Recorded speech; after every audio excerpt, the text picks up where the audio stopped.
යවේ වහන්සේට ප්‍රශංසා වේවා. දැන් ඕගොල්ලෝ මේ අවසානයේට ගෙනල්ලා මාව තිබ්බා කතා නොකරම බැරි මාතෘකා කීපයක් ළඟට. අ, මට ඕනේ කළා අම්මන් පුත්‍රයන් ගැන කතා කරන්න. ඒ වගේම මට ඕනේ කරා ඒසායා පළවෙනි පරිච්ඡේදයේ කතා කරන රජවරු 4 දෙනා ගැන කතා කරන්න. හැබැයි ඔයගොල්ලෝ මාව වෙන තැනකට ගෙනල්ලා නවත්තපු හින්දා මම ඔයගලන්ට පොඩි ඉඟි ටිකක් දීලා අමොන් පුත්‍රයන් ගැන හොයාගන්න. හරි කියන්නේ රජවරු 4 දෙනා ගැන හොයන්න නැද්ද? ඒක එහෙනම් ඒකට ඉඟි ටිකක් දෙන්නම් රජවරු 4 දෙනා ගැන. ඒසායා පළවෙනි පරිච්ඡේදයේ අද දවසේ නිමිත අලුත් ගිවිසුම කොටසේ රජවරු 4 දෙනෙක් ගැන කියනෝ. අද අනාගත වක්තෘ කොටස ඒසායා පළවෙනි පරිච්ඡේදයේ ඒක පළවෙනි පදේ බයිබල් පද ටික ලියා ගන්න ටක් ගාලා. හරිද? බයිබල් පද ටික ලියා ගන්න. උස්සියා කියන රජතුමා ගැන දෙක රාජාවලිය පොතේ 9 වෙනි පරිච්ඡේදයේ 15 වෙනි පදේ ඉඳලා මේ ඔක්කොමලා තාත්තලා පුතාලාගේ උස්සියා රජුරෝ දෙවියන් වහන්සේගේ ඉස්සරහා සමුවේ හරිව තිබෙන දේ කරපු විදිහ තියෙනවා. දෙක රාජාවලිය 15 වෙනි පරිච්ඡේදයේ 13 ඉඳලා ඊළඟට 30 වෙනි පදය 32 වෙනි පදය 38 වෙනි පදය වෙනකන් කියවන්න හොයාගන්න පුළුවන්. ඊළඟට යෝතාම් රජුරෝ ගැන දෙක රාජාවලිය පොතේ 15 වෙනි පරිච්ඡේදයේ 16 වෙනි පදේ කියවන්න පුළුවන්. ඊළඟට අනිත් ඔයගලන් කියව හෙසකියා රජුරෝ ගැන දෙක රාජාවලිය පොතේ 10 වෙනි 18 වෙනි පරිච්ඡේදයේලා කියවන්න පුළුවන්. මේගොල්ලන්ගේ ගතිගුණ කොච්චර වෙනස්ද කියලා දැනගන්න පුළුවන්. පළවෙනියටම උස්සියා රජුරෝ දෙවියන් වහන්සේගේ අසිස්සර හරිව විදියට ක්‍රියා කරපු විදිය, එයාගේ පුතා යෝතාම් කොහොමද ක්‍රියා කරපු විදිය, එයාගේ පුතා ආහස් කොච්චර දුෂ්ට විදියටද ක්‍රියා කරේ කියලා දැනගන්න පුළුවන්. හැබැයි ආයේ ගාවට හෙසකියා ගාවට එනකොට එයා කොච්චර දෙවියන් වහන්සේගේ අසිස්සර ධර්මිෂ්ඨ ලෙස ක්‍රියා කළාද කියලා දැනගන්න පුළුවන්. හැබැයි එයා කොච්චර දෙවියන් වහන්සේගේ අසිස්සර ධර්මිෂ්ඨ ලෙස ක්‍රියා කළත් පැහැර ගැනීම නැත්තම් වහල්කමට ගෙන යාම යාගේ කාලේ සිද්ධ වුණ විදිය දැනගන්න පුළුවන් ওই පරිච්ඡේද ටික කියවනවා. හරිද? මේක මට කතා කරන්න ඕන වෙලා තිබ්බා. අම්මොන් පුත්‍රයන් ගැන මට කියන්න ඕන වෙලා තිබ්බා. අම්මොන් පුත්‍රයෝ ගේ දේශයෙන් එක පියවරක්වත් දෙන්නේ නැහැ කිව්වට යොෂුවා අම්මොන් පුත්‍රයාගේ රටෙන් භාගයක් විතර අත්පත් කරගන්න විදිය ගැන මට ඔයගලන්ගේ කතා කරන්න ඕන වෙලා තිබුණා. ඊළඟට විනිශ්චයකාරයා පොතේ අම්මොන් පුත්‍රයෝ ඉස්රායල්ට විරුද්ධව යුද්ධ කරන්න එනකොට යෙප්තා ක්‍රියා කරපු විදිය මට කතා කරන්න ඕන වෙලා තිබ්බා. ඒ ඔක්කොම පැත්තකින් තියලා ඕගොල්ලන් අර කවුද චතුව පටන් ගත්ත එකෙන් ආපහු මම එතනින් කන්ටිනියු කරන්නයි ලෑස්තියි. හරිද? දැන් ඇයි දෙවියන් වහන්සේ අපි ආඥා පනත් නියෝග ඔක්කොම ආරක්ෂා කරන්න ඕනේ නේද? ආඥා පනත් නියෝග ඔක්කොම පවතන, සබත් පවතන ඔක්කොම නාමයේ තියෙන ඔක්කොම තියෙනවා. නමුත් සාමාන්‍ය ක්‍රිස්තියානි මිනිසයාට එහෙම මුකුත් නැහැ. හැබැයි ඔවුනුයි අපි ඔක්කොම එක ස්වර්ගයේ එක උන්වහන්සේගේ භුක්ති විඳීම විඳින්න යනවා. ස්වර්ගයට අපි ඔක්කොමලා යන්න යනවා. ආමෙන්. හලෙලූයා. ඇයි ඒගොල්ලන් ස්වර්ගයට යන්නේ? ඒගොල්ලන් ස්වර්ගයට යන්නේ එකම එක හේතුවකින්ද. ඒ ඇවිල්ලා යශුව මෙසියස් වහන්සේගේ කුරුස පූජාව හින්දා. ආමෙන්. හලෙලූයා. අපිත් යශුව වහන්සේගේ කුරුස පූජාව පිළිගන්න හින්දා අපිත් ඒ ස්වර්ගෙටම යනවා. ඉතින් නමුත් ඔබයි මයි දැනගන්න ඕනේ කාරණාව තමයි ස්වර්ගයට අපි නැත්තම් දේව රාජ්‍යයට අපි ඇතුළු වුණාට, ඒගොල්ලොනුත් ඇතුළු වුණාට ඒගොල්ලන්ගේ අපේ විපාකේ ඊට වඩා ගොඩක් වෙනස්. රයිට්? පැහැදිලිද කියන්නේ? ඒගොල්ලන්ගේ මහිමයයි අපේ මහිමයයි ගොඩක් වෙනස් බව ගිය සතියේ තෝරා කොටස අපිට කියනවා. ගිය සතියේ තෝරා කොටස අපිට කියනවා. දැන් අද අපි ද්විතීය කතාව පොතේ පළවෙනි පරිච්ඡේදය ඉඳලා කියවගෙන යනකොට මොනවාද මෝසස් කියන්නේ? නික්මයම 18 වෙනි පරිච්ඡේදයෙන් පටන් ගන්නවා. නේද? නික්මයම 18 වෙනි පරිච්ඡේදයේ සහස්‍රාධිපතීන් ශතාධිපතීන් පත් කරපු කාරණාවෙන් පටන් අරගෙන භාෂාන්හි ඕග් රජුරුව පරාජය කරලා දේශය මේ අල්ලගන්න තනකනකන් සම්පූර්ණ කතාව කියනවනේ. එහෙම නේද? එහෙමනේ. නික්මයම 18 සහස්‍රාධිපතීන් ශතාධිපතීන් පත් කරපු තැනින් පටන් අරගෙන භාෂාන්හි ඕබ් ගණන් කතාව 29 හෝ 30 වෙනි පරිච්ඡේදය වෙනකන් කියලා නවත්තනවා. හරිද? නික්මයාම 18න් පටන් අරගෙන ගණන් කතාව 29 හෝ 30 වෙනකන් ඇවිල්ලා කියලා නවත්තනවා. right? හැබැයි මේ ද්විතීය කතාව පොතේ පළවෙනි පරිච්ඡේදෙල තුන්වෙනි පරිච්ඡේදෙට වෙනකන් කියවනකොට එකක් මිස් කරලා තමයි මෝසස් කියන්නේ. එකක් මිස් කරලා කියන්නේ. ගණන් කතාව 31 වෙනි පරිච්ඡේදය මිස් කරලා කියන්නේ. ඒක ඔය ආපසු හරි බැලීමේ කියන්නේ ආපහු හරිලා බලන පරිච්ඡේදවල ගණන් කතාව 31 වෙනි පරිච්ඡේදේ නෑ. ගණන් කතාව 31 මොනවද තියෙන්නේ? මිදියන් වරුන්ගෙන් පලි ගැනීම තියෙන්නේ. නේද? මිදියන් වරුන්ගෙන් පලි ගැනීම. මොනවද දෙවියන් වහන්සේ මිදියන් වරුන්ගෙන් පලි දැන් ගිය සතියේ තෝරා කොටසනේ. දන්නවනේ මිදියන් වරුන්ගෙන් පලි ගන්නකොට මොනවද උන්වහන්සේ කරන්න කියන්නේ? කියාගෙන මම මේක කියවන්න යන්නේ නැහැ. ඔබ කියවන්න ගණන් කතාව 31 වෙනි පරිච්ඡේදය කියවල අවබෝධ කරලා මට කියන්න මොනවද උන්වහන්සේ කරන්න කියන්නේ? උන්වහන්සේ කියනවා දැන් මම මේක කියන්න යන්නේ මේ ගොඩක් ප්‍රශ්න වලට උත්තරත් එක්ක මේක මම කියාගෙන යන්නම්.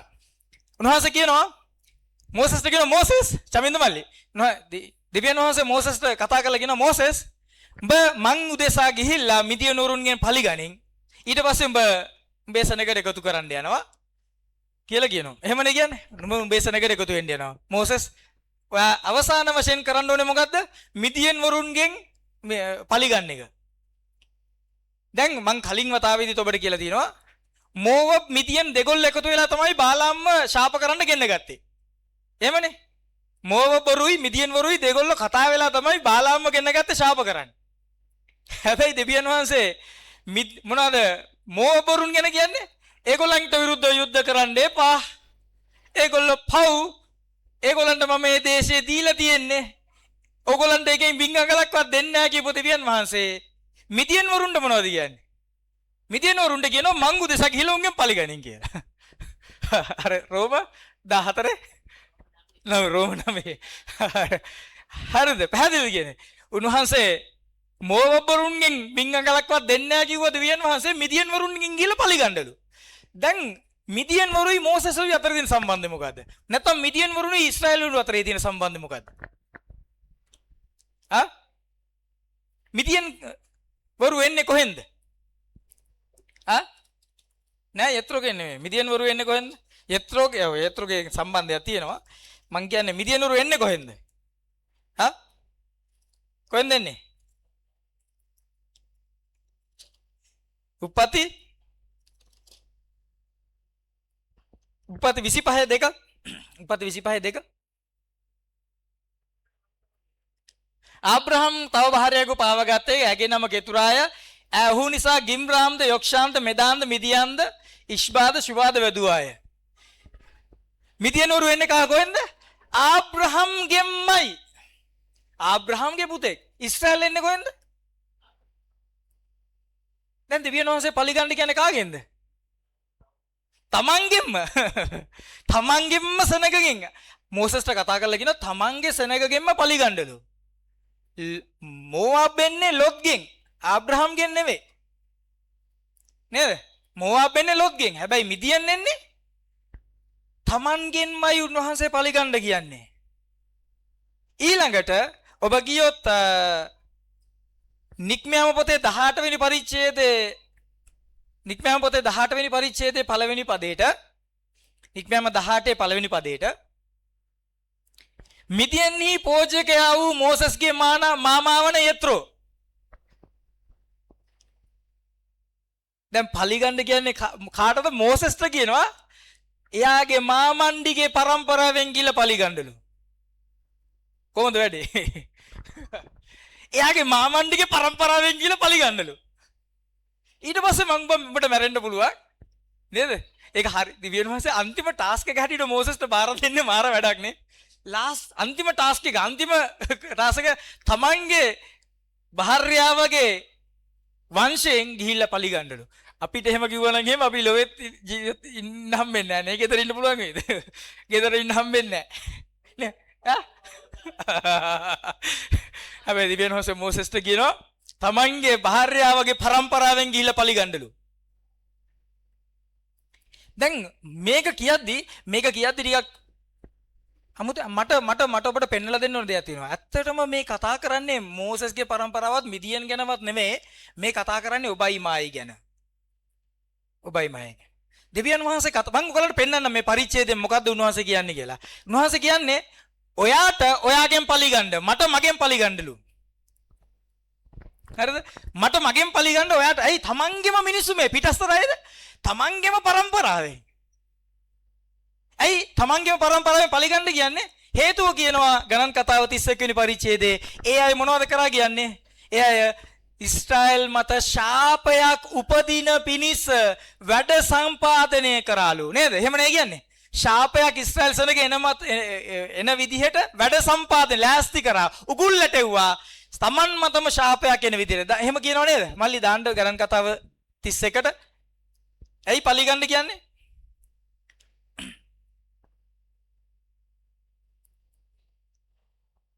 මොනවද කීවෙනි පදේද කියන්නේ?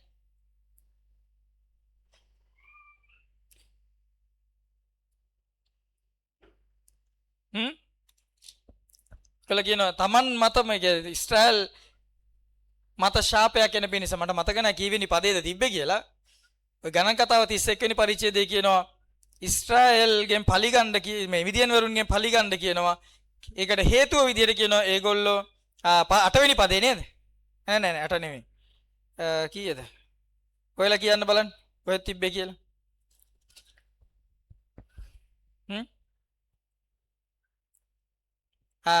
16 වෙනි පදේ නේ? 16.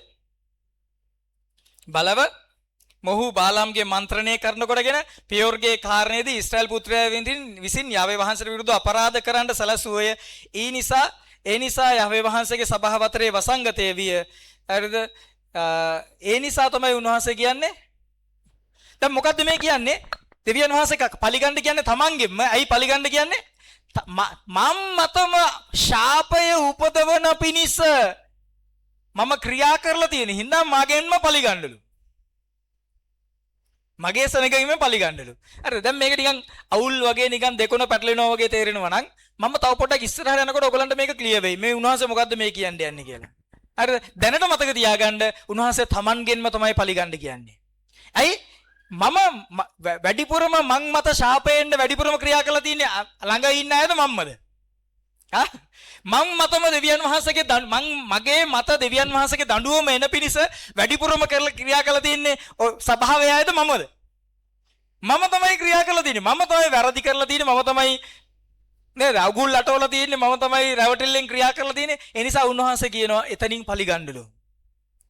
ආමෙන්. හලෙලූයා. දැන් මම පොඩ්ඩක් ඉස්සරහට යන්නම් මේක ඔයගලන්ට පැහැදිලි කරලා දෙන්න.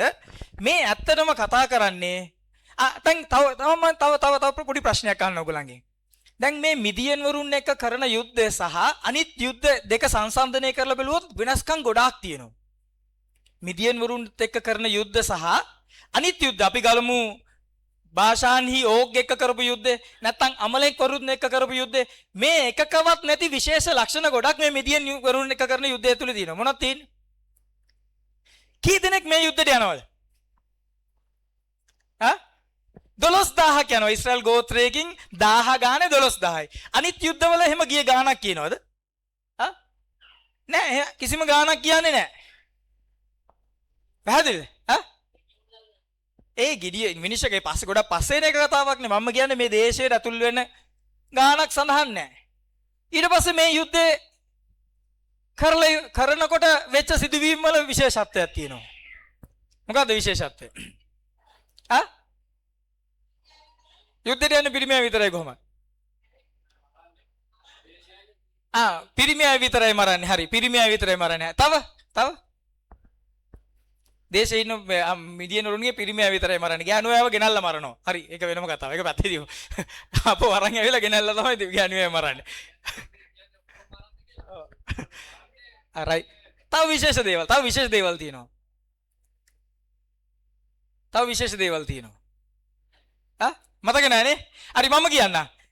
මේගොල්ලෝ යුද්ධයට ගිය 12000ම ආපහු යුද්ධයට ගියපු 12000ම එක්කෙනෙක්වත් අඩු නැතුව ආපහු ගෙදර එනවා. යුද්ධයට ගියපු 12000ම එක්කෙනෙක්වත් අඩු නැතුව ආපහු ගෙදර එනවා. ඒ විතරක් නෙවෙයි. මේගොල්ලෝ ඒ යුද්ධෙන් අත්පත් කරගන්නවා එල්ලුවෝ බැටළුවෝ ගණන් සහිතව ලියලා තියෙනවා. නේද? බැටළුවෝ මෙච්චරයි, ගවයෝ මෙච්චරයි, උටුව කොටලුව මෙච්චරයි ගණන් සහිතව ලියලා තියෙනවා. ඊළඟට තව විශේෂ දෙයක් තියෙනවා මේකේ. ශවින්ද මල්ලි අහගන්න මේක. ඊළඟට තව විශේෂ දෙයක් තියෙනවා මේකේ. ඒ තමයි මොකක්ද දන්නවද? ඒගොල්ලෝ අර අල්ලගන්න වස්තුවෙන් ඒගොල්ලන්ගේ මොනවාද කොල්ලේ කියලා කියන්නේ ඒගොල්ලන් අල්ලගත්ත වස්තුව දෙකට බෙදලා එක කොටසක් යුද්ධයට ගිය අයට වෙන් කරනවා, අනිත් කොටස යුද්ධයට නොගිය අයට වෙන් කරනවා.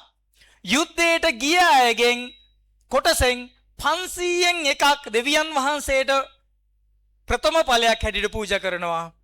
යුද්ධයට නොගිය අයගේ කොටසෙන් 50න් එකක් දෙවියන් වහන්සේට ප්‍රථම ඵල පූජාවක් හැටියට ඔප්පු කරනවා. අනිත් එක යුද්ධයකවත් එහෙම නැහැ. එහෙම කරලා නැහැ. නේද? කරලා තියෙනවද? කොහේ හරි හම්බෙලා තියෙනවද? කොහෙවත් නැහැ. මේක මහා අමුතු යුද්ධයක්. හරිද? මේක මහා අමුතු යුද්ධයක්. ඔබට මම අද කියන්නම්. හොඳට අහගන්න මේක. ඔබට මම අද කියන්නම්. මේ කතා කරන්නේ වෙන කිසි එකක් නෙවෙයි. මේ හරියටම හොරණෑ මංගල්‍ය දවසේ යශෝව වහන්සේ උන්වහන්සේගේ සභාව ඔසව ගන්න යන විදිහ තමයි ගණන් කතාව 31 වෙනි පරිච්ඡේදය කියන්නේ. හරියටම දෙවියන් වහන්සේ උන්වහන්සේගේ සභාව හොරණෑ මංගල්‍ය දවසේදී ඔසව ගන්න යන විදිය ගණන් කතාව 31 වෙනි පරිච්ඡේදයේ කියනවා. විශ්වාස කරන්න. හරිද? මම ඔබට පෙන්නන්නම් පියවරෙන් පියවර. හරිද? මම ඔබට පෙන්නන්නම් පියවරෙන් පියවර. දැන් මොකද්ද මේගොල්ලන් කියන්නේ? මේගොල්ලන් යුද්ධයට යන්නේ කී දෙනෙක්ද? යුද්ධයට යන්නේ කී දෙනෙක්ද? 12000ක්. 12000 ඊළඟ වතාවේ බයිබලයේ සඳහන් වෙන්නේ කොතනද? එළිදරව් පොතේ 7 වෙනි පරිච්ඡේදයේ 4 ඉඳලා පල්ලෙහාට. එළිදරව් පොතේ 7 වෙනි පරිච්ඡේදයේ 4 ඉඳලා පල්ලෙහාට. උන්වහන්සේගේ රාජ්‍යයට ඇතුල් වෙන සෙනග නැත්නම් උන්වහන්සේගේ පොරොන්දු දේශයට ඇතුල් වෙන සෙනග කීයක් කියලාද කියන්නේ? එක ගෝත්‍රයකින් කීයද? එක ගෝත්‍රයකින් යුදා ගෝත්‍රයෙන් 12000යි. රූබන් ගෝත්‍රයෙන් 12000යි. ඊළඟට මොනවාද? ගාද්ගේ ගෝත්‍රයෙන් 12000යි. හැම ගෝත්‍රයකම කීය ගානේද? 12000 ගානේ. මිදියන් එක්ක සටන් කරන්න යනකොට ඉස්රායල් ගෝත්‍රවල ඔක්කොමෙන්ම කීයක් ගියාද? එක ගෝත්‍රයකින් 1000 ගානේ 12000 ගානේ ගියා. හරිද? තේරෙනවද ඔයගොල්ලෝ මම කියන දේ? දැන් දෙවියන් වහන්සේ සංකේතයක් හැටියට පෙන්නනවා. හරිද? දෙවියන් උන්වහන්සේගේ රාජ්‍යයට ඇතුල් වෙන සෙනග, උන්වහන්සේගේ රාජ්‍යයට ඇතුල් වෙන සෙනග එක ගෝත්‍ර වලින් කීයද? 12000 ගානේ. ආමෙන්. එක ගෝත්‍රයකින් 12000 ගානේ. දැන් මොකද්ද කරන්නේ? මේගොල්ලෝ යනවා. මේගොල්ලෝ සටන් කරන්න යනවා. මොකද්ද සිද්ධ වෙන්නේ? මේගොල්ලෝ යුද්ධයට ගිහිල්ලා යුද්ධ කරලා කාවද මරනවා කියන්නේ? කාවද මරන්නේ? පොඩ්ඩක් පල්ලෙහාට ගන්න මල්ලි 31 8ට ගන්න. 31 8 මල්ලි. 7 ඉඳලා මං කියවනම් ස්වාමින් වහන්සේ මෝසස්ට අනකල ලෙස ඔහු මිදියනුරුන්ට විරුද්ධ යුද්ධ කොට සීල පිරිමින් මැරුවෝය. මරණ ලද්ද වුණ අතර ඒවීද රකෙම්ද ශූර්ද හූර්ද රෙබාද යන මිදියන් රජවරුන් 5 දෙනා මැරුවෝය. රජවරු 5 දෙනෙක් මරනවා. හරිද? රජවරු 5 දෙනෙක් මරනවා මිදියනුරුන්ගේ. කී දෙනෙක් බැලුවද මේ රජවරු 5 දෙනාගේ නම් වල තේරුම?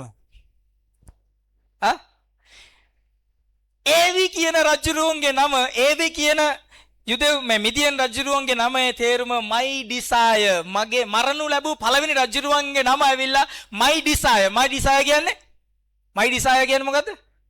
මගේ මගේ ආශාව මරණු ලැබූ පළවෙනි රජුරුවන්ගේ නම මගේ ආශාවලු. දැන් මං ඉස්සලා කිව්වා කාට විරුද්ධවද මේ යුද්ධ කිරීම යන්නේ?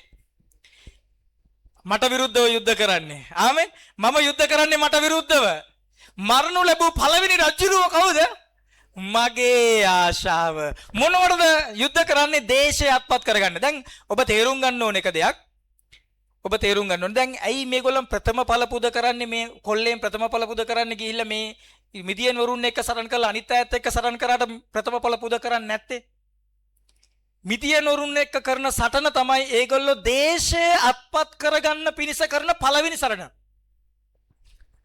අනිත් ඔක්කොම සටන් මග එන අතරේ කරන ඒවා. තේරෙනවද? ඒගොල්ලෝ මොනවාද මෝවාබ්ගෙන් ඉල්ලන්නේ අපිට දේශය මැදින් යන්න ඉඩ දෙන්න. ඒගොල්ලෝ භාෂාන්නි යෝක්ත කියන්නේ මොකද්ද? අපිට යන්න ඉඩ දෙන්න. හැබැයි මිදියන් වරුන්ට කරන යුද්ධය තමයි ඒගොල්ලෝ දේශය අත්පත් කරගන්න කරන පළවෙනි යුද්ධය. ඒ නිසා ඒගොල්ලෝ මොකද කරන්නේ? ඒකෙන් අස්වැන්නෙන් ප්‍රථම ඵලයක් දෙවියන් වහන්සේට පුද කරනවා. ආමෙන්. හාලෙලූයා. පැහැදිලිද? දැන් ඒ දේශය අත්පත් කරගන්න පිණිස හරිද? ඒ දේශයට අතුල් වෙන පිණිස ඔබත් මමත් දේශයක් අත්පත් කරගන්න ඉන්නවා. මොකද්ද? දෙවියන් වහන්සේගේ රාජ්‍යය කියන දේශය අත්පත් කරගන්න යනවා. ඒ දේශය අත්පත් කරගන්න පිණිස පළවෙනි මරණ රජතුමාගේ නම මගේ ආශාව, මගේ වුමනාව, මගේ අවශ්‍යතාවය කියන එක මරලා දානවා. ආමෙන්. හාලෙලූයා. පළවෙනි රජතුමා මගේ ආශාව. කී දෙනෙක් කැමතිද මට විරුද්ධව යුද්ධ කරලා මගේ ආශාව මරලා දාන්න? ආමෙන්. හාලෙලූයා. ඊට පස්සේ මොකද්ද කියන්නේ? දෙවෙනියා කවුද? රෙකෙම්. රෙකෙම් කියන නමේ තේරුම මොකද්ද? රෙකෙම් කියන නමේ තේරුම? රෙකෙම් කියන නමේ තේරුම විචල්්‍ය. විචල්්‍ය කියන්නේ මොකද්ද? විචල්්‍ය කියන්නේ මොකද්ද? පුතා විචල්්‍ය කියන්නේ මොකද්ද?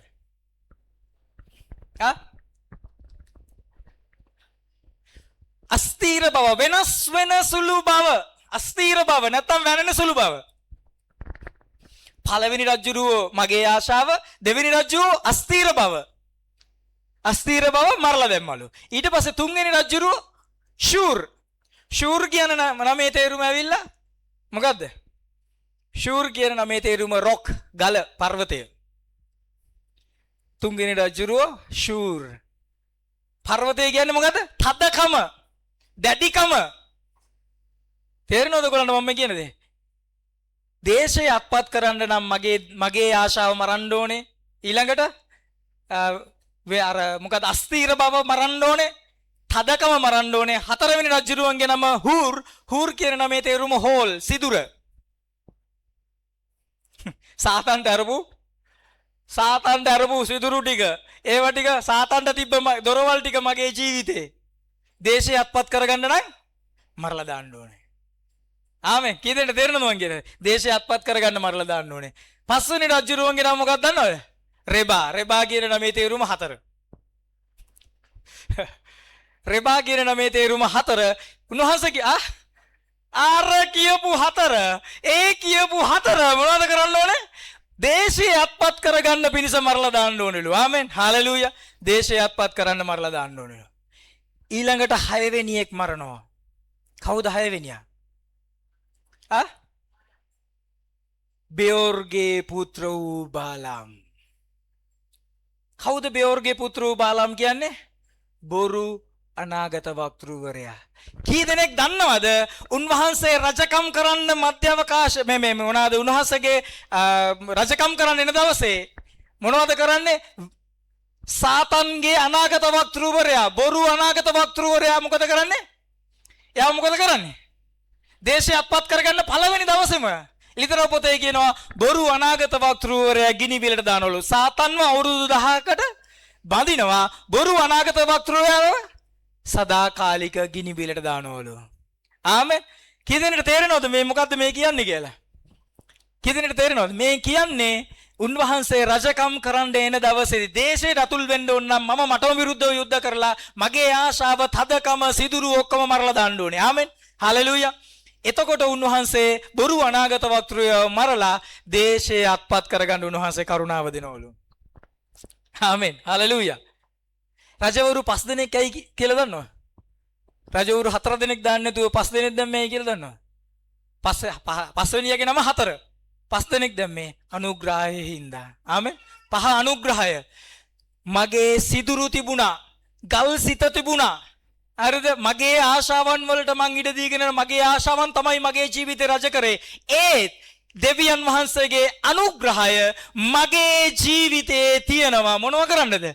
උන්වහන්සේගේ රාජ්‍යයට ඇතුළු වෙන්න. ආමෙන්. උන්වහන්සේ නියම කරපු දේශයට ඇතුළු වෙන්න උන්වහන්සේගේ අනුග්‍රහය මට තියෙනවා. හාලෙලූයා. හාලෙලූයා. යාවේ වහන්සේට ප්‍රශංසා වේවා. ඊළඟට මේගොල්ලෝ යුද්ධ කරනවා. යුද්ධේ ජය ගන්නවා. යුද්ධේ ජය අරගෙන මොකද කරන්නේ? ඒගොල්ලෝ එනවා. ඒගොල්ලෝ ඇවිල්ලා ස්ත්‍රීන් වල්ලගෙන එනවා පිරිමින්ව මරලා. හොඳම දේ තමයි හොඳට මතක තියාගන්න මේක. ওই පරිච්ඡේදය කියවලා බලන්න. ගිය 12000න් එක්කෙනෙක්වත් නඩු නැතුව එනවා. ඒ නිසා ඒගොල්ලෝ මොකද කරන්නේ? ඒගොල්ලන් අර උන්වහන්සේ ප්‍රථම ඵල හැටියට ගන්නේ ගවයෝ, බැටළුවෝ, කොටළුවෝ එයාගෙන් විතරයි. හැබැයි මේගොල්ලෝ කැමැත්තෙන් රන්තරන් තමන් අත්පත් කරගත්තු රත්තරන් දෙවියන් වහන්සේට පූජාවක් හැටියට අරන් එනවා. ආමෙන්. හාලෙලූයා. එක කොරින්ති පොතේ 14 වෙනි පරිච්ඡේදය මොකද්ද කියන්නේ? ගින්න මැදින් ගිය ඒවා රත්තරන්, රිදී, මුතු මැණික් වගේ ඒවා මොනවද වෙන්නේ? ඒවා දෙවියන් වහන්සේ වෙතට එසවෙනවලු. ආමෙන්. ඊළඟට මේක කියනවා ඒගොල්ලෝ ස්ත්‍රීන්ව මරන්න නැතුව අරන් එනවා. 15 වෙනි 14 වෙනි පරිච්ඡේදයේ මේ 21 වෙනි පරිච්ඡේදයේ 14 වෙනි පදේ ඉඳලා පල්ලෙයට. 15 කියනවා මුලාදානින් කෙරේ උදහස්ව නුඹලා සියලු ස්ත්‍රීන් ඉතිරි කළහුද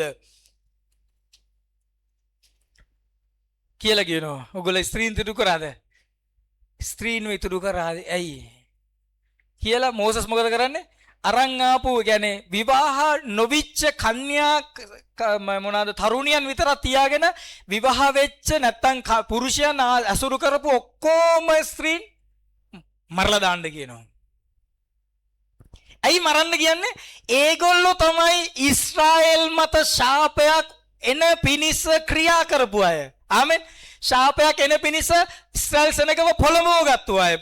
ඒගොල්ලන්ව මරලා දාන්න කියලා කියනවා. දැන් මම ඔබව ගෙනියන්න කැමති එලිදරව් පොතේ 14 වෙනි පරිච්ඡේදයේ 4ට.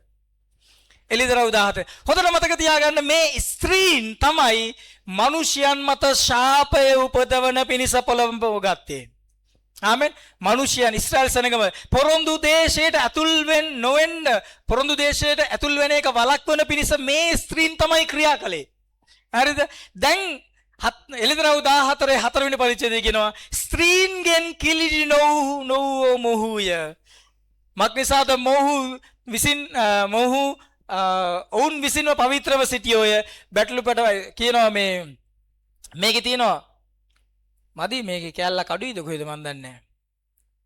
ඔහු බ්‍රහ්මචාරී හුය කියලා කියනවා. කොහේ ඒක නැද්ද? ඒක නෑ. ඔහු බ්‍රහ්මචාරී හුය. කා ගැනද මේ කතා කරන්නේ? මේ කතා කරන්නේ දෙවියන් වහන්සේ තියෙනවද? ඔව් තියෙනවා. මොහු බ්‍රහ්මචාරී බැටළු පැටවන්නේ නැතනට උනනෝ ගියෝය. දැන් ඔයගොල්ලන්ට තේරෙන්න ඕනේ මේ එලිදරව් පොතේ කියන බ්‍රහ්මචාරීන් කවුද කියලා. නැත්තම් ස්ත්‍රීන්ගෙන් කිලිටු නොවිච්ච අය කවුද කියලා. මේ කතා කරන්නේ විවාහ නොවිච්ච අය නැත්තම් විවාහ නොවි දෙවියන් වහන්සේ ඉස්සරහා හවුන්දට හිටපු අය ගැන නෙමෙයි කියන්නේ. ඒ කියන්නේ මේ කසාද නොමැද හිටපු අය ගැන නෙමෙයි ඔය කියන්නේ.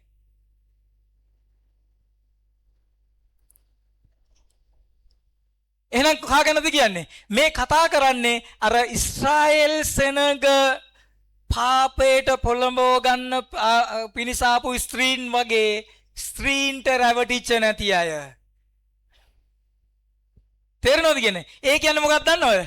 තමන් මත ශාපය උපදින පිනිස දෙවියන් වහන්සේගේ මාර්ග වෙතින් ඉවතට නොහැරි මුළු සිතින් දෙවියන් වහන්සේගේ ඉස්සරහා ස්ථිරව සිටපු අය. ඒ කියන්නේ මොකක්ද දන්නවද? තෘෂ්ණාව උපදින විටම මරලා දාපු අය. ආමෙන්.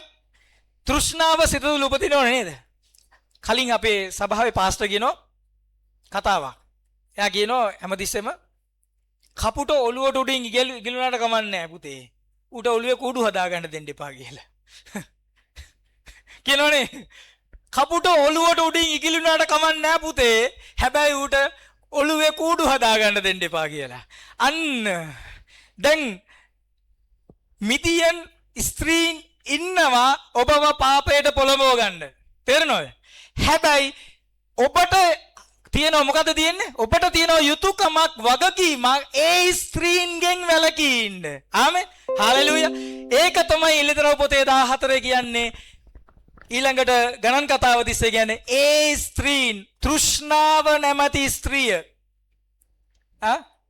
රවටිල්ල නැමැති ස්ත්‍රීන් මොනවද කරන්න ඕනේ දේශයට ඇතුල් වෙන්න කලින්? දේශයට ඇතුල් කරලා ඒගොල්ලෝ මරලා දාන්න ඕනේ. ඒගොල්ලන්ට අහු වෙන්න එපාලු. ආමෙන්. හාලෙලූයා. ඒගොල්ලන්ව මරලා දාන්නලු. ඊළඟට මොකද්ද සිද්ධ වෙන්නේ?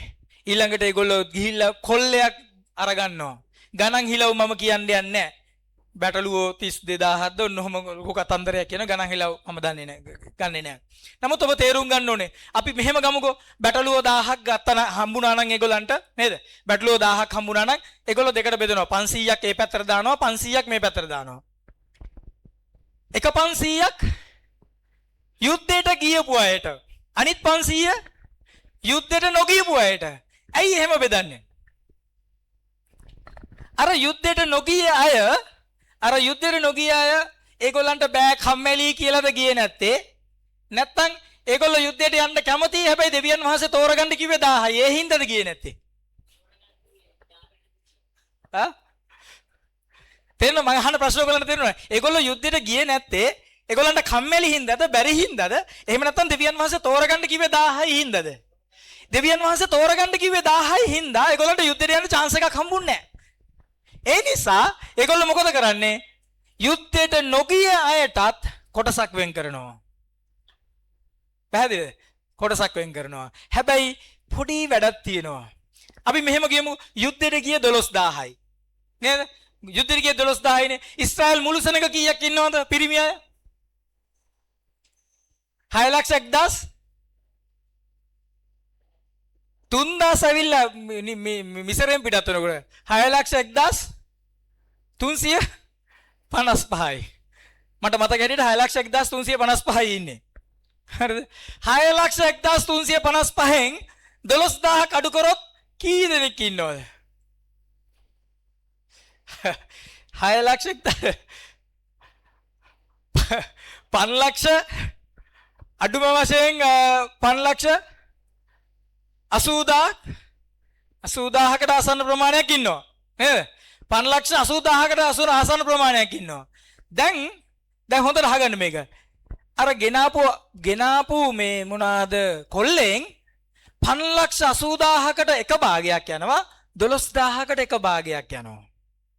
එතකොට වැඩිපුර හම්බෙන්නේ යුද්ධයට ගියපු අයටද නොගිය අයටද? ගිය අයට හම්බෙන්නේ යුද්ධයට ගියපු අයට. අපි හිතමු 1000කින් අපි මෙහෙම හිතමු. අපි මෙහෙම ලේසියට ගමුකෝ. අපි ගමු පැටළුව 12000ක් මේගොල්ලන් අරන් ආව යුද්ධ කරලා. හරිද? 12000ක් අරන් ආව කියලා හිතමුකෝ. නැත්නම් අපි ගමු පැටළුව 24000ක් අරන් ආව කියලා. හරිද? 24000ක් අරන් ආව 12000ක් යුද්ධයට ගියාම අර යුද්ධයට ගියාට 12000ට පැටළුව කෙනාට එක පැටළුව ගානේ හම්බ වෙනවා. හරිද? අනිත් 12000 1,80,000කට බෙදෙනවා. තේරෙනවද? 1,80,000කට බෙදෙනවා. sorry 5,80,000කට බෙදෙනවා. thank you. 5,80,000කට බෙදෙනවා. ඒතර ඒගොල්ලන්ට හම්බෙන්නේ මම හිතන්නේ පවුලකට එකක්වත් හම්බෙයිද දන්නේ නැහැ. නේද? පවුලකට එකක්වත් හම්බෙයිද දන්නේ නැහැ ඊතුරු අයට. තේරෙනවද කියන දේ? දැන් අන්න මෙයා අහපු ප්‍රශ්නෙට උත්තරේ තියෙනවා. මොකද්ද ප්‍රශ්නේ? මේ ඔක්කො සමහර අය යුද්ධ කරා, සමහර අය යුද්ධ කරේ නැහැ. හැබැයි ඔක්කොමලටම උරුමය ඔක්කොමලටම බෙදෙනවා. හැබැයි යුද්ධ කරපු අයට උරුමය වැඩි. දැන් අහගන්න ඊටු ටික හොඳම ටික. ඊළඟට දෙවියන් වහන්සේ කියන ඕකෙන් පඳුරක් ගේන්න. අර 12000 වෙන් කරපු යුද්ධයට කියපු 12000න් ගන්න 500න් එකයි. තේරෙනවද? 500න් එකයි. එතකොට හැබැයි යුද්ධයට නොගිය අයගේ කොටසෙන් ගන්නවා 50න් එකක්. තේරෙනවද කියනද? උන්වහන්සේ යුද්ධයට ගිය. ඒගොල්ලෝගෙන් 500න් එකයි. ඒ කියන්නේ 500න් එකක් ගත්තොත් 1000න් නම් 1000න් නම් දෙකයි. 50න් එකක් ගත්තොත් 1000න් 18 කීයද? 20ක්. තේරෙනවද කියන දේ? බැටළුව 1000ක් ඉන්නවා කියලා හිතන්න 500ක් පිරිමි අයට 500ක් ගෑනු අයට. පිරිමි අයගෙන් 500න් එකක් අරගෙන ගෑනු අයගෙන් 50න් එකක් ගන්නවා කියලා හිතන්නකෝ. එහෙම කරන්න එපා අසාධාරණයි ගියා අරගොල්ල පිටිපස්සේ ඉඳන්. හරිද? තේරෙනවනේ මං කියන දේ? තේරෙනවනේ මං කියන දෙවියන් වහන්සේ පඳුරක් ගන්නවා. ඒ පඳුර ගන්නකොට උන්වහන්සේ ගණන් ඉල්ලනවා. උන්වහන්සේ ප්‍රථම ඵල ඉල්ලනවා. හැබැයි යුද්ධ කරපු අයගෙන් ඉල්ලන ගාන ඇවිල්ලා බොහොම චූටි එකක්. 50න් එකක්. යුද්ධ නොකරපු අයගෙන් ඉල්ලනවා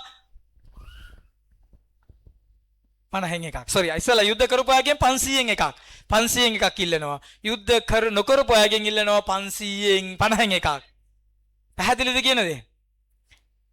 දැන් කෙනෙක්ට දෙවියන් වහන්සේගේ රාජ්‍යයට ඇතුල් වෙන්න පුළුවන් යශුවා වහන්සේ විතරක් පිළි අරගෙන. ආමෙන්. හලෙලූයා. යශුවා වහන්සේ විතරක් පිළි අරගෙන දෙවියන් වහන්සේගේ රාජ්‍යයට ඇතුල් වෙන්න කිසිම ප්‍රශ්නයක් නැහැ. හැබැයි ඔබෙන් අය කිරීම ඊටාම වැඩි කියලා මතක තියාගන්න. ආමෙන්. හලෙලූයා. හැබැයි ඔබ යහපත් යුද්ධ කරලා දෙවියන් වහන්සේගේ අනපනත් ඒව පවත්වගෙන උන්වහන්සේගේ අභිමුඛයේ හරි මාර්ග තුල හැසිරීලා ජීවත් වෙලා දෙවියන් වහන්සේගේ ධර්මිෂ්ඨකම ශුද්ධකම අනුව ජීවත් වෙන්න උත්සාහ කරලා ඔබ දෙවියන් වහන්සේගේ අභිමුඛයට යන්න. ආමෙන්. හලෙලූයා. උන්වහන්සේ ඔබේ ණය කරන්න යන ඊටම පුංචි මිලයක්. ආමෙන්. කීදෙනෙක් විශ්වාස කරනවද ඒක? ආමෙන්. හැබැයි එක දෙයක් මතක තියාගන්න. හොඳට මතක තියාගන්න මේක. උන්වහන්සේ මුද්‍රා කරනු ලැබුව අපි කියුවා එලිදරව් පොතේ 7 වෙනි පරිච්ඡේදයේ 4 ඉඳලා පල්ලෙහාට. උන්වහන්සේ මුද්‍රා කරනු ලැබූ අයගෙන් උන්වහන්සේ කැඳවනු ලැබූ අයගෙන් එක්කෙනෙක්වත් අඩු නැතුව උන්වහන්සේගේ දේශයට ඇතුල් වෙනවා. හොඳට මතක තියාගන්න. ආමෙන්. මුද්‍රා කරනු ලැබූ 12000ම ආමෙන්. හලෙලූයා. මුද්‍රා කරනු ලැබූ 12000ම එක්කෙනෙක්වත් අඩු නැතුව උන්වහන්සේගේ රාජ්‍යයට ඇතුල් වෙන බව හොඳට මතක තියාගන්න. එනිසා අද මට ඔබට මේක කතා කරන්න ඕනේ වුණා. උන්වහන්සේ ඊටාම යහපත් දෙවියන් වහන්සේ. ආමෙන්. මේ කතා කරන්න යන්නේ උන්වහන්සේගේ රාජ්‍යයට ඇතුල් වෙන සෙනග ගැන. ආමෙන්. ඔව් මිදියන්. දැන් ඔබ දන්නවද මේ මිදියන් එක්ක කරපු සටන ද්විතීය කතාව පොතේ පළවෙනි පරිච්ඡේදයේ ඔය කියන යුද්ධ අතරේ නෑ. තේරෙනවද කියන දේ? මේකෙන් පස්සේ මේ ගණන් කතාව 31කින් පස්සේ තමයි කියන්නේ 32 වෙනි පරිච්ඡේදය දෙනකොට තමයි කියන්නේ ඊශ්‍රායෙල් සෙනග යුදාටයි ගාත්ටයි දේශය බෙදා දුන්නා කියලා. හරි. දේශය බෙදා දුන්නා. ඒගොල්ලෝ කැමති වුණා එහෙ පදිංචි වෙන්න යුද්ධයට කැමති. හැබැයි ද්විතීය කතාව පොතේ 2 වෙනි පරිච්ඡේදයේ දේශය බෙදා දෙන්නේ බාෂාන්හි ඕග්ට පහර දුන්නට පස්සේ. තේරෙනවද කියන දේ? ඇයි මේක ද්විතීය කතාව පොතට ඇතුල් නොවුනේ? මේක දෙවියන් වහන්සේ කතා කරන්නේ පැහැදිලිවම මිදියන් වරුන්ට කරපු යුද්ධය ගැන ලොකුවට හුවා දක්වන්න නෙවෙයි උන්වහන්සේ කතා කරන්නේ. මේක ඇත්තට ඒක එහෙම දෙයක් සිද්ධ වුණා පොළවේ. එහෙම දෙයක් උන්වහන්සේ සිද්ධ වුණා. හැබැයි ඒක ඡායාවක් වර්තමානයේ ජීවත් වෙන ඔබටයි මටයි. ආමෙන්. ඔබ මිදියන්ට විරුද්ධව සටන් කරන්න කැමති උනේ නැත්තම් මං ආයේ මතක් කරනවා මිදියන් කියන්නේ පිටස්තර කෙනෙක් නෙමෙයි. මිදියන් කියන්නේ Tamanගෙම සනග. ආබ්‍රහම්ගෙම වංශය අය. ආමෙන්. හලෙලූයා. ආබ්‍රහම්ගෙම පරම්පරාවේ Tamanගේ මාමණ්ඩි. හැබැයි ඒත් දෙවියන් වහන්සේ යුද්ධ කරන්න කියලා කිව්වහම මොකද කරන්න ඕනේ? දෙවියන් වහන්සේ යුද්ධ කරන්න කිව්වම මොකද කරන්න ඕනේ? යුද්ධ කරන්න තියෙනවා. ආමෙන්. පරාජය කරන්න තියෙනවා. උන්වහන්සේ පලිගන්න තියෙනවනේ පලිගන්න කියනවා. හොඳට මතක තියාගන්න. යුද්ධය තියෙන්නේ පිටස්තර අයත් එක්ක නෙවෙයි. යුද්ධය තියෙන්නේ කාත් එක්කද? මට මාත් එක්ක. පරාජය කරන්න ඕනේ කාවද? මන් තුල රජ කරන මගේ ආශාව, මගේ බලාපොරොත්තු, මගේ අවශ්‍යතාවයන්, මගේ තදකම්, මගේ සිදුරු. ඒව තමයි පරාජය කරන්න තියෙන්නේ. ඒව පරාජය කරනවා නම් ඔබට දේව රාජ්‍යයට ඇතුල් වෙන්න පුළුවන්. ඒ දේව රාජ්‍යයට ඇතුල් වෙන දවසේදී උන්වහන්සේ බොරු අනාගත වක්තෘවරයවත් මොකද කරන්නේ? මරලා දානවා. ආමෙන්. උන්වහන්සේ බොරු අනාගත වක්තෘවරයව මරලා දානවා. ඔබට දේශය අත්පත් කරගන්න උන්වහන්සේ දොරටු ඇරලා දෙනවා. ආමෙන්. ඔබ යහපත් යුද්ධය යුද්ධ කරලා නම් තියෙන්නේ. ඔබගෙන් උන්වහන්සේ ඉල්ලන්න යන්නේ මිලේ සුළු එකක්. හැබැයි ඔය යහපත් යුද්ධය යුද්ධ කරලා නැත්නම් ගැලවීම විතරක් නම් තියෙන්නේ. ඔබට ඒත් උන්වහන්සේගේ දේශයට ඇතුල් රාජ්‍යයට ඇතුල් වෙන්න පුළුවන්. නමුත් ඔබෙන් උන්වහන්සේ ඉල්ලන්න යන මිලේ ඒක විශාල එකක් කියලා මතක තියාගන්න. මම විශ්වාස කරනවා මෙතනින් එහාට ආයෙ කතා කරන්න ඕනේ නැහැ කියලා. ඔබට තේරෙන්නේ නැති කියලා. ඒ නිසා ගණන් කතාව 31 අනාගත වාක්‍යයක් කියලා හොඳට මතක තියාගන්න. යාවේ දෙවියන් වහන්සේට ප්‍රශංසාව වේවා යශෝව මෙසියස් වහන්සේගේ උතුම් නාමයෙන්.